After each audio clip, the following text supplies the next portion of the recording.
Hi, my name is Harsh, and today we're presenting our SmartPort Energy Digital Twin from the Cesium Spring School at the Bentley Systems office in London. The Port of Dover represents 33% of all UK to EU trade. It is the busiest port in the UK. The Port of Dover traffic is predominantly made up of roll-on and roll-off vehicles, heavy goods vehicles, as well as maritime vessels.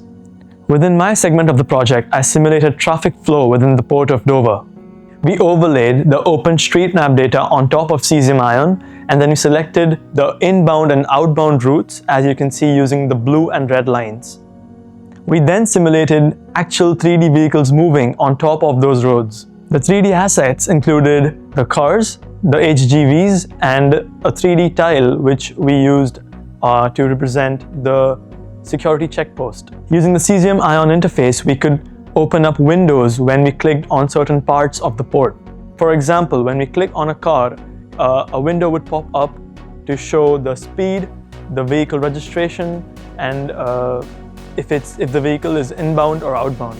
My segment of the project was to investigate the security aspect of the traffic flow within the port. To achieve this, we used a 3D tile security checkpost on top of Cesium Ion, and when we clicked on it, it would open up a window which showed all the flagged vehicles that have entered or exited the port.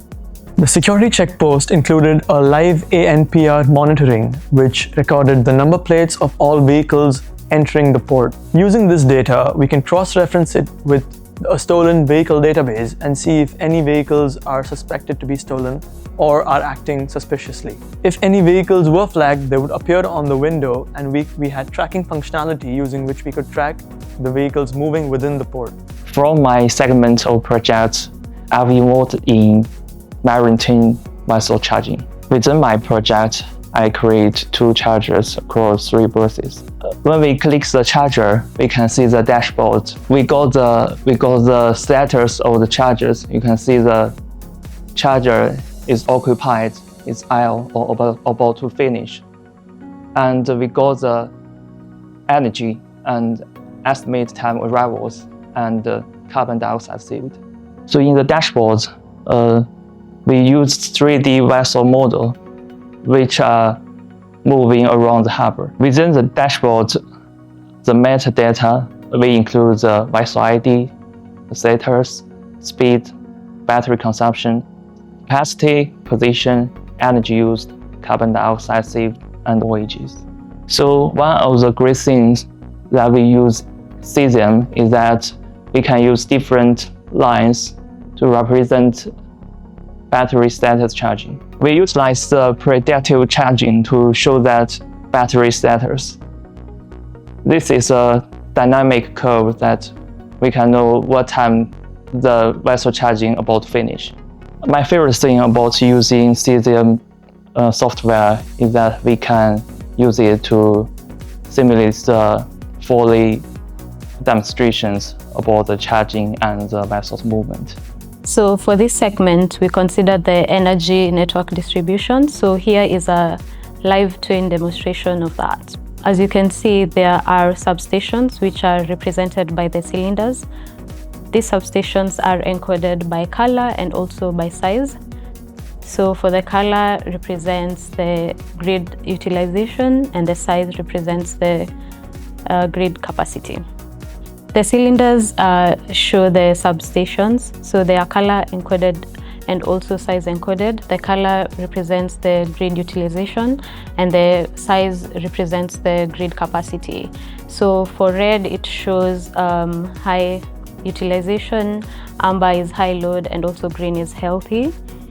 When you click on each substation, you're able to see different details like the voltage, capacity, and also interestingly things like the renewable energy contribution and the carbon dioxide intensity, which will help with decarbonization.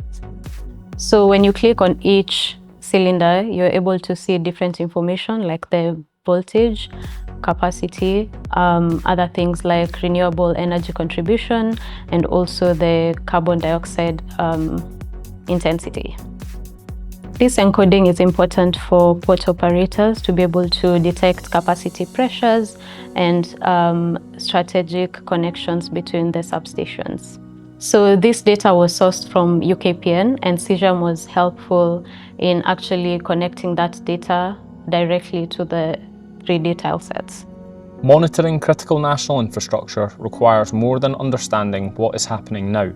Engineers also need to anticipate what could happen next.